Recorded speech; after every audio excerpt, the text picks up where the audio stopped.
melekat dekat dengan Tuhan. Ya, kenapa saya katakan melekat dekat?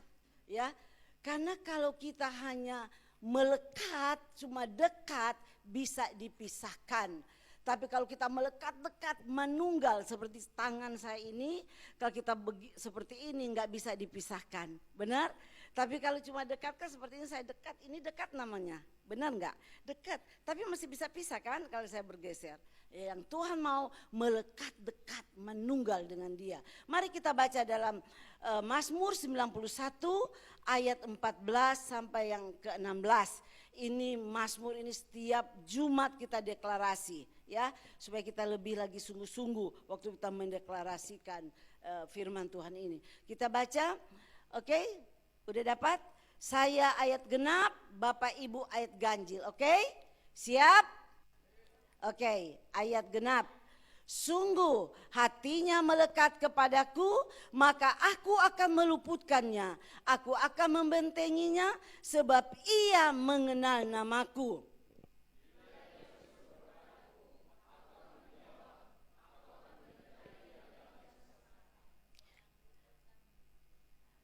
Aku akan meluputkan dan memuliakannya. Dengan panjang umur akan kukenjangkan dia dan akan kuperlihatkan kepadanya keselamatan daripadaku. Wow, ini ayat yang sungguh luar biasa. Bahkan di masa-masa COVID orang sampai hafal ayat ini. Cuma yang menjadi masalahnya bukan hafalnya itu. Apakah benar-benar hati kita ini melekat kepada Tuhan? Amin. Karena kalau hati kita melekat kepada Tuhan, berarti hati kita ini tidak terpisahkan. Coba katakan tidak terpisahkan, ya. Alias kita menunggal dengan Tuhan. Bahkan situasi apapun, keadaan apapun tidak akan bisa membuat kita terpisah dari Tuhan. Bapak Ibu yang dikasih oleh Tuhan, melekat di sini bukan hanya menempel, itu yang saya bilang, bukan hanya sekedar menempel, tetapi melekat, menyatu, menunggal dengan Tuhan. Ketika hati kita, ketika hati Bapak Ibu, ketika kita melekat kepada Tuhan, apapun yang terjadi, saya mau katakan, baik itu masalah dalam kehidupan kita, masalah sakit penyakit, masalah dalam keuangan, pencobaan seberat apapun dalam hidup kita. Kalau kita melekat kepada Tuhan, ingat bahwa janji Tuhan ya dan amin. Dia pasti akan menolong kita. Tidak ada satupun yang jahat yang bisa merenggut hidup kita. Ada amin? Ini kita perlu yakini Bapak Ibu, ya. Kalau kita melekat sama Tuhan, kita sanggup menjalani apapun situasi, apapun keadaan kita, apabila kita melekat kepada Tuhan. Ya, di dalam Mazmur 91 ayat 14 saya baca lagi ya, supaya ini bisa benar-benar tertanam dalam kita. Sungguh hatinya melekat kepadaku. Kepada siapa? Ku huruf besar, melekat kepada Tuhan, maka aku akan meluputkan. Saya percaya kalau Yane bisa diluputkan karena orang tuanya melekat kepada Tuhan. Mereka menyadari sampai mereka sudah menyerahkan diri, dibaptis. Bapak Ibu, saya percaya karena Tuhan mengasihi keluarga ini. Amin. Mereka mengasihi Yane. Untuk itu Bapak Ibu yang dikasih oleh Tuhan, apapun keadaan yang kita alami, bahkan di masa-masa kesesakan pun, kalau kita melekat kepada Tuhan, maka Tuhan akan meluputkan kita dari masa-masa kesesakan. Dan bahkan bukan cuma itu, Tuhan akan meninggikan kita dan Tuhan akan memuliakan kita ketika kita berhasil melewati setiap kesesakan yang kita rasakan. Ada amin? Karena ayat 15 katakan, kalau kita berseru kepada Tuhan, dikatakan di sini, bila ia berseru kepadaku, aku akan menjawab. Aku akan menyertai dia di dalam kesesakan. Aku akan meluputkannya dan memuliakannya. Saya percaya Saya ikutin Ibu Norita, dia tetap terus berseru kepada Tuhan. Dia terus menangis, ya. Dan saya percaya air mata seorang ibu tidak akan pernah menjadi sia-sia. Amin. Karena firman Tuhan berkata, waktu kita datang dengan hati yang hancur, kita menangis, kita meneteskan air mata untuk keselamatan anak kita atau keselamatan jiwa-jiwa, maka Tuhan akan menampung air mata kita di dalam kirbatnya Allah. Amin. Dan air mata kita akan berbicara kepada Tuhan, Bapak Ibu. Jadi jangan malu kita menangis. Jangan, kok mama nangis-nangis terus. Jangan, ya. Yesus pun menangis kok. Rasul Paulus juga menangis di tengah-tengah pelayanan, ya. Untuk itu Bapak Ibu yang dikasih oleh Tuhan, mari melekat kepada Tuhan, ya. Maka Tuhan bukan cuma melindungi kita, dia akan memberikan kita umur yang panjang. Amin. Makanya dari ayat ini, setelah saya renungkan, ada dua hal penting yang perlu kita perhatikan, ya. Yang pertama, hal penting yang pertama yang perlu kita perhatikan, melekat dekat seperti apa yang Tuhan rindukan dalam kehidupan kita, ya. Dan ini juga menjadi pertanyaan kita.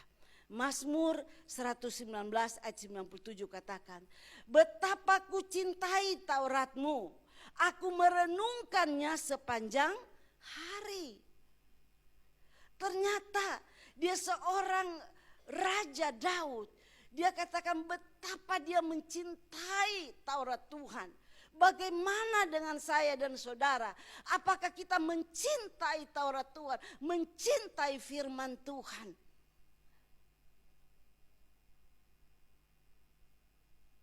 Mungkin Bapak Ibu bertanya, bagaimana saya bisa menyatu dengan hati Tuhan?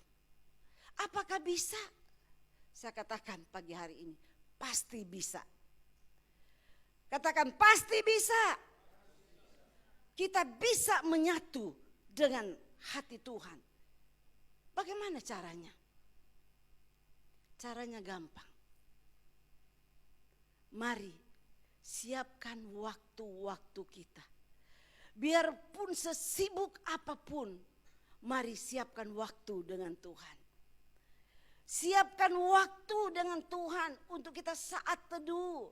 Baca firman, renungkan firman. Karena firman Tuhan bilang renungkan itu siang dan malam. Waktu kita menyiapkan waktu untuk kita punya saat teduh, kita baca firman, kita renungkan firman, ada mesbah keluarga, ya, ada doa pribadi, ada doa tubuh Kristus kita setiap hari Jumat di tempat ini. Jangan pernah lalaikan Bapak Ibu. Itulah kesempatan kita menyatukan hati kita dengan hati Tuhan. Ada amin? Untuk itu jangan pernah kita lewatkan, ya. Waktu kita menyatu dengan hati Tuhan, kita bisa berjalan bersama-sama dengan Tuhan. Bapak Ibu, mau menghadapi tantangan seberat apapun, kalau kita bersama Tuhan, saya yakin dan percaya Tuhan pasti akan menolong kita. Amin. Hal yang kedua, ya, melekat dekat seperti apa yang Tuhan rindukan. Yang pertama, satukan hati kita dengan hati Tuhan. Yang kedua, mempercayakan hidupmu kepada Tuhan. Mari kita belajar, percayakan hidup kita kepada Tuhan. Bapak Ibu, 1 Petrus 5 ayat 7 katakan, serahkanlah segala kekhawatiranmu kepadanya, sebab ia yang memelihara kamu. Jadi melekat dekat dengan Tuhan berarti kita juga tidak khawatir, kita tidak cemas, kita tidak takut dengan kehidupan kita. Apapun yang terjadi, waktu kita melekat dengan Tuhan, maka Tuhan pelindung kita.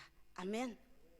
Dia yang melindungi kita, dia akan menyertai kita Bapak Ibu. Itu mari Belajar percayakan hidupmu, masalahmu kepada Tuhan. Ya, jangan kita sudah serahkan, sudah berdoa, Tuhan, aku serahkan masalahku, aku percaya Tuhan, Engkau sanggup tolong kita. Amin. Tapi setelah itu kita khawatir, iya enggak ya, kita lihat kok enggak sembuh-sembuh, kok keadaannya kok masih begini, kita mulai bimbang, kita mulai khawatir. Tapi kita belajar Bapak Ibu, kalau kita sudah menyerahkan itu kepada Tuhan, walaupun kita lihat keadaannya kok tidak seperti yang kita inginkan, tetap percaya. Seringkali kenapa Tuhan belum izinkan itu terjadi? Tuhan sedang membentuk kita juga. Amin. Supaya kita benar-benar percaya dan mengandalkan Tuhan, maka Tuhan akan menolong kita. Ada amin? Mazmur tadi kita udah baca ya, yang ayat 15, berseru kepada Tuhan, maka Dia akan menyertai. Ya, saya senang satu lagu tadi, penyertaanmu sempurna, rancanganmu penuh damai, aman dan sejahtera walau di tengah badai. Jadi Bapak Ibu percayalah, penyertaan Tuhan itu sempurna di dalam hidup kita apabila kita melekat dekat dengan Tuhan. Amin. Hanya dekat Allah saja aku tenang. Itu Mazmur 62 ini. Daripada nyala keselamatanku, hanya Dia gunung batuku, hanya Dia kota bentengku. Ku tidak akan goyah selama-lamanya. Jadi kalau kita dekat dengan Tuhan, Bapak Ibu, jangan pernah takut. Jangan pernah khawatir. Orang boleh bilang keadaan mau goncang gancing apapun. Tapi kalau kita dekat dengan Tuhan, kita aman. Amin. Kita aman, kita dekat dengan Tuhan. Dan yang ketiga, Bapak Ibu, melekat bagaimana yang Tuhan rindukan? Belajar juga menyenangkan hati Tuhan. Amin. Seringkali kita maunya Tuhan, kalau kita minta Tuhan untuk kita, kita mau kita senang, tapi kita tidak pernah menyenangkan hati Tuhan. Benar enggak Bapak Ibu? Matius 22 ayat 37, jawab Yesus kepadanya, kasihilah Tuhan Allahmu dengan segenap hatimu, dan dengan segenap jiwamu, dan dengan segenap akal budimu. Orang yang melekat dengan Tuhan selalu mau menyenangkan hati Tuhan. Benar. Orang yang melekat dengan Tuhan, dia tidak akan pernah mengecewakan Tuhan. Dia tidak mau mendukakan hati Roh Kudus. Karena dia tahu waktu kita menyenangkan hati Tuhan, maka apapun yang kita butuhkan, Tuhan kalau disenangkan. Jangankan Tuhan Bapak Ibu, kita orang tua, kalau anak puji kita, benar enggak? Anak menyenangkan hati kita. Waduh, mami cantik, mami gitu, dia cium kaki kiri, cium pipi kanan, ya peluk kita, kita senang berapi-api, benar enggak? Orang tua senang enggak kalau anak puji kita, peluk kita, sambut kita, ya? Bahkan apa yang dia enggak minta pun kita rasanya mau beli, benar enggak? Sedangkan anak itu aja udah kurang ajar istilahnya sama kita. Asli hati orang tua tetap sayang sama dia. Benar? Kita melihat Ibu Nurita dan Pak Sapero luar biasa. Bukan sedikit uang yang habis pengobatan. Tapi karena mereka mau melihat anak mereka sehat. Benar? Itu hati orang tua, apalagi hati Bapak kita. Amin. Kalau kita menyenangkan, pagi-pagi kita sudah datang, kita sudah memuji Dia, kita sudah menyembah Dia. Itu sangat menyenangkan hati Tuhan. Di saat kita menghadapi tantangan, di saat kita menghadapi masalah, kita tidak bersungut-sungut, kita tidak menyalahkan si A si B, tapi kita selalu datang, Tuhan terima kasih. Aku bersyukur kalau Tuhan izinkan masalah ini ada dalam hidup kita. Kalau Tuhan izinkan saya disakiti. Saya percaya engkau punya rencana karena Tuhan sedang membentuk hati saya juga. Benar enggak? Tuhan klepek-klepek di surga. Ini anak sudah mengalami masalah seberat ini apapun, dia masih tetap mengucap syukur. Dan dia katakan bahwa Tuhan izinkan ini karena Tuhan membentuk kita. Wow, itu sangat menyenangkan hati Tuhan. Malaikat langsung, Tuhan langsung panggil, cut. Tuh lihat tuh sana tuh Ibu Norita. Dia menghadapi masalah berat tuh, lihat tuh Pak Sapure. Dia menghadapi masalah berat tuh, tapi mereka tetap sehati suami istri. Bergandengan tangan, berdoa, mengucap syukur. Coba kirim berkat buat mereka. Ada amin? Itu luar biasa Bapak Ibu. Ya, untuk itu saudara yang dikasih Allah, mari belajar. Melekat, dekat dengan Tuhan. Ya, kalau datang ibadah jangan datang hanya sekedar. Datang ibadah karena kita mau berjumpa dengan Tuhan. Amin. Para pelayan-pelayan Tuhan belajar. Ya. Melayani Tuhan dengan sepenuh hati. Persiapkan diri datang berdoa. Doa hari Jumat. Ya, saya sedih lihatnya. Sedikit yang datang. Ayo Bapak Ibu, itu doa Jumat itu di mana kita menyatukan hati. Karena waktu kita berdoa bersama satu tubuh Kristus, kuasa Tuhan akan bekerja di dalam gereja kita. Amin. Mari kita sadar ya, kita datang apapun yang kita lakukan bukan untuk menyenangkan gereja, bukan menyenangkan gembala atau tim pengembalaan atau pekerja di sini. Tidak, kita mendatang. Apapun yang kita lakukan, manusia boleh mengecewakan kita. Manusia boleh tidak perhatikan kepada kita. Tapi Tuhan tidak pernah salah. Amin. Dia selalu melihat apapun yang kita perbuat. Karena yang Tuhan lihat bukan penampilan kehebatan kita. Tapi yang Tuhan lihat hati yang tulus. Amin. Hati yang tulus mencintai Dia. Saya belajar Bapak Ibu. Apapun yang saya lakukan. Saya kalau bilang capek ya, capek banget pulang dari Jakarta, capek. Tapi saya melakukan dengan sukacita, dengan ketulusan, karena saya rindu melihat ada saudara kita bisa dimenangkan, ya, bisa dipulihkan. Itu ada sukacita yang luar biasa, seperti kita terima undian, benar? Ada amin? Mari Bapak Ibu belajar ya. Peduli dengan yang lain di sekitar kita.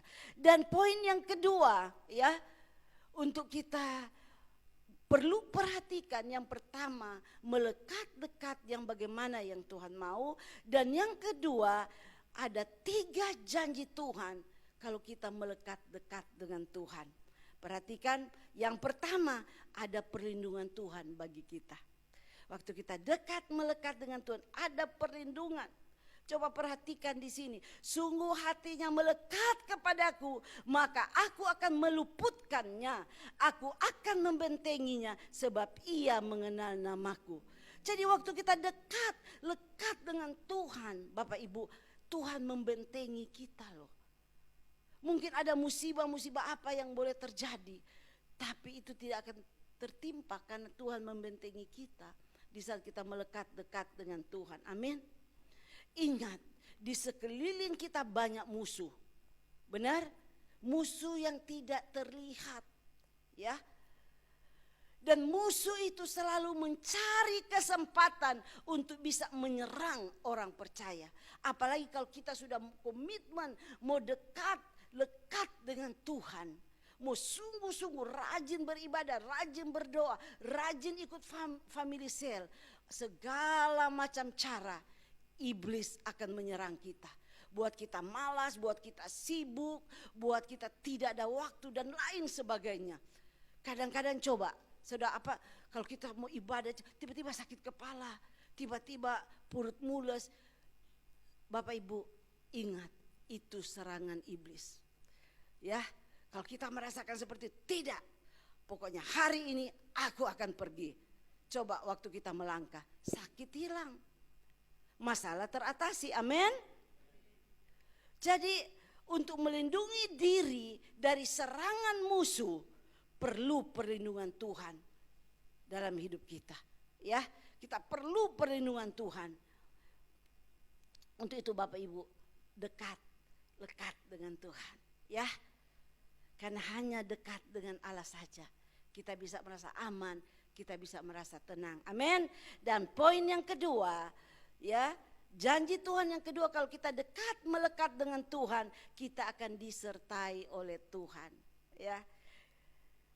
Ayat 15, bila ia berseru kepadaku, aku akan menjawab, aku akan menyertai dia. Coba katakan, menyertai dia. Di tengah kesulitan, kesesakan apapun, ingat ada Tuhan bersama dengan kita. Karena janji Tuhan, dia akan sertai kita. Tuhan tidak biarkan kita bergumul sendiri. Tuhan selalu ada bersama kita. Ingat satu cerita, ada satu cerita sepasang lagi jalan di tepi pantai. Dia melihat dia berjalan, ternyata dia tidak sendirian. Ada seseorang yang menemani dengan dia. Ya, mereka berjalan bersama-sama. Dia melihat ada dua pasang telapak kaki, ya, yang ada berjalan bersama dia. Tapi di saat dia sedang menghadapi masalah, tekanan, kesedihan, kesesakan di dalam hidup dia, kok dia melihat hanya ada sepasang kaki yang ada. Dia bertanya sama Tuhan, kok hanya sepasang? Di mana Tuhan? Dan Tuhan jawab dia, yang kamu lihat itu adalah sepasang kaki saya. Justru itu kakiku, kata Tuhan, karena engkau ada di dalam gendonganku. Jadi di saat kita menghadapi masalah, ingat Tuhan menggendong kita. Tuhan selalu ada dengan kita. Jadi jangan kita merasa hidup kita ini sudah hancur. Hidup kita ini sudah tidak berharga, sudah tidak berarti lagi. Untuk apa hidup kita ini? Jangan, ingat, apapun masalah yang sudah terjadi masa lalu kita, lupakan. Jangan ingat. Yang terpenting kita mau datang kepada Tuhan, bertobat sungguh-sungguh kepada Tuhan, ya, maka Tuhan akan mengampuni kita. Amin. Dan Tuhan katakan, engkau adalah biji mataku. Kita ini adalah biji mata Tuhan, Bapak Ibu, ya. Tuhan selalu ada dengan kita. Karena Tuhan bilang, semerah apapun dosamu, di saat kita bertobat pada Tuhan, Tuhan bisa pulihkan menjadi putih seperti kain apa katanya? Seperti bulu domba. Ya, jadi ingat, jangan pernah khawatir. Apapun masa lalumu, semerah apapun, seburuk apapun, waktu kita datang kepada Tuhan, Tuhan hapuskan semuanya itu. Amin. Tuhan bilang waktu kita datang mengaku kepada Tuhan, maka Dia akan mengampuni kita. Amin. Tuhan pasti akan mengampuni kita, karena Dia Allah yang selalu menyertai kita. Jadi sekali lagi saya mau katakan, penderitaan dan masalah tidak terlepas dalam kehidupan kita orang percaya. Kecuali kita sudah check out dari bumi ini, benar? Kalau ada yang sudah nggak mau ada masalah, Tuhan semua bilang check out aja. Benar? Ya, karena selama kita ada di muka bumi, masalah tetap ada bagi kita. Benar? Tergantung bagaimana kita meresponi tiap masalah. Ya, selalu ada itu. Maka kita butuh penyertaan Tuhan. Ya, itu mari melekat dekat. Dan yang terakhir, ketiga terakhir, ya, kita akan dimuliakan dan mendapat umur panjang. Kalau kita melekat dengan Tuhan, yang ketiga ini bonus dari Tuhan, maka kita akan dimuliakan nama Tuhan, dan kedua kita akan umur panjang. Ya, anak-anak belajar hormati orang tua, ya. Jangan pernah kasar sama orang tua. Sejelek apapun orang tua kita, mungkin sifatnya, mungkin apapun yang tidak sesuai dengan kita mau, tetap mereka orang tua yang perlu kita hargai, yang perlu kita hormati. Karena itu perintah Tuhan. Amin. Waktu kita menghormati orang tua, kita akan diberi umur panjang. Bukan hanya umur panjang, tapi berkat yang Tuhan akan berikan. Dan saya sudah melihat banyak sekali ya, orang bersaksi kepada kita. Kita melihat bagaimana anak-anak yang begitu menghormati, tahu balas budi kepada orang tua. Hidup mereka diberkati oleh Tuhan, hidup mereka diangkat oleh Tuhan. Untuk itu mari kita belajar dekat dengan Tuhan ya. Filipi 4 ayat 19. Allahku akan memenuhi segala keperluanmu menurut kekayaan dan kemuliaannya dalam Kristus Yesus. Jadi berbahagialah kita yang percaya kepada Tuhan dan hatinya yang melekat kepada Tuhan. Maka apapun yang kita butuhkan, yang kita perlukan, Dia Allah yang akan menyediakan kepada kita. Ada amin? Jadi sebagai kesimpulan, ingat, kita harus bawa pulang ke rumah. Kita harus melekat dekat dengan Tuhan. Bagaimana sih? Apa sih yang Tuhan rindukan? Kita lekat dengan Tuhan. Pertama, biar hati kita menyatu dengan Tuhan. Baru yang kedua apa Bapak Ibu? Hati kita menyatu dengan Tuhan. Dan yang kedua apa? Apa yang kedua? Masa nggak ingat? Yang kedua, halo? Belajar mempercayakan hidupmu kepada Tuhan ya. Masalah apapun serahkan kepada Tuhan. Dan yang ketiga, belajar menyenangkan hati Tuhan. Dan ada 3 janji yang Tuhan berikan waktu kita melekat dekat dengan Tuhan. Yang pertama apa? Ada perlindungan Tuhan ya. Yang kedua apa? Disertai Tuhan. Ingat. Yang ketiga, Tuhan muliakan kita dan Tuhan kasih bonus panjang umur. Ada amin? Mari kita